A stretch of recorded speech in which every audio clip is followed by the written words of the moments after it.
वैदेही हरणं जडायुमरणं सुग्रीव संभाषणं वालिनिग्रहणं समुद्रतरणं लंकापुरी दहनं पश्चाद्रावण कुंभकर्ण हननं हे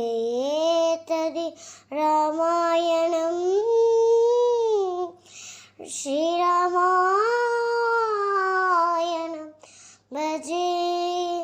श्रीरामायणं भजे पूर्वं राम तपोवनादिगमनं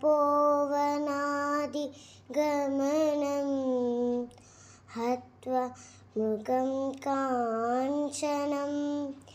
वैदेही हरणं जडायुमरणं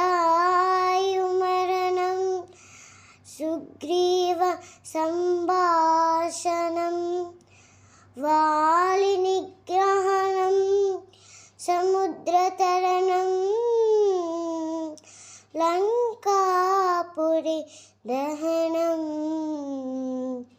पश्चाद्रावण